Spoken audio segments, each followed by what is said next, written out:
సంగారెడ్డి మండలం ఫసల్వాది విద్యాపీఠం ఆశ్రమంలో ప్రపంచంలో మొట్టమొదటిది అతి పెద్ద సూర్యమేరువు నిర్మాణం చేసినట్లు విద్యాపీఠం వ్యవస్థాపకులు మహేశ్వర శర్మ సిద్ధాంతి తెలిపారు. సౌరవిద్యాయాగ మహోత్సవంలో పాల్గొంటే వజ్రతుల్యమైనటువంటి దేహం ప్రాప్తితో పాటు సూర్యలోక గమనం మనిషి పొందగలుగుతాడని సిద్ధాంతి పేర్కొన్నారు.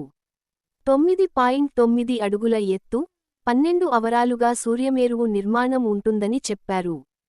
121 దేవతల శక్తి సూర్యమేరువులో ఆపాదించడం జరిగిందని సిద్ధాంతి తెలిపారు. ఆశ్రమంలో ఆగస్టు 15, 16, 17 తేదీలలో కార్యక్రమాలు ప్రారంభం కానున్నట్లు తెలిపారు. మొత్తం 12 రకాల వివిధ అర్చనలు 3 రోజుల పాటు ఉంటాయని అన్నారు. ప్రతి ఒక్కరూ పాల్గొని తరించాలని, భక్తులకు ఇబ్బందులు లేకుండా అన్ని విధాలుగా సౌకర్యం ఏర్పాటు చేసినట్లు పేర్కొన్నారు. ప్రతి ఒక్కరూ పాల్గొని తరించవలసిందిగా మహేశ్వర శర్మ సిద్ధాంతి అన్నారు.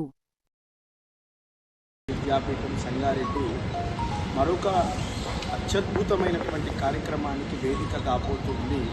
ఈ ఆగస్టు 15, 16, 17 తేదీలు శ్రీ విద్యా సాంప్రదాయం ప్రకారంగా ఆశ్రమం నందు ప్రతి సంవత్సరము ఒక మహావిద్యాయాగాన్ని నిర్వహించడం జరుగుతుంది.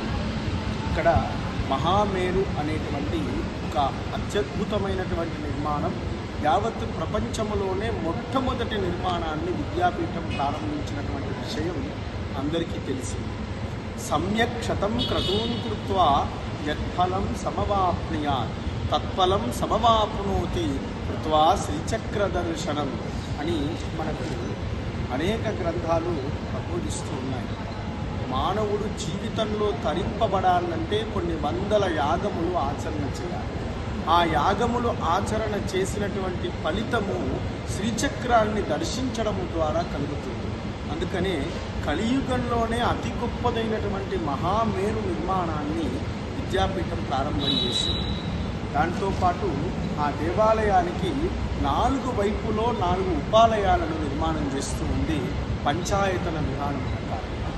మన శంకర భగవత్పాదుల వారు అద్వైత సిద్ధాంతంలో పంచాయతన అర్చనాన్ని పేర్కొనడం జరిగింది.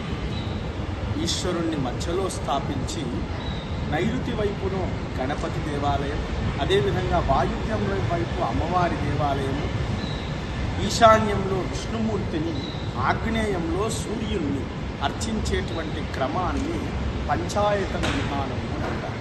అందువల్లనే ఇక్కడ నైరుతిలో విద్యాగణపతి దేవాలయాన్ని, వాయువ్యంలో అమ్మవారు జయాస్వరూపిణి అయినటువంటి అపరాజితా స్వరూపాన్ని, అదేవిధంగా విష్ణు సంబంధించినటువంటి ఈశాన్యంలో రాముణ్ణి, నవాయితన రాముణ్ణి, ఆగ్నేయంలో ద్వాదశాదిత్య దేవాలయం నిర్మాణం చేస్తుంది. గత 3 సంవత్సరాలుగా విద్యా గణపతి యాగాన్ని, అపరాజిత మహావిద్యాయాగాన్ని, నవాయతన రామ విద్యాయాగాన్ని అతి వైభవంగా 1000 భక్త సంఖ్యల మధ్య ఆచరణ చేసింది శ్రీ జ్యోతిర్వాస్తు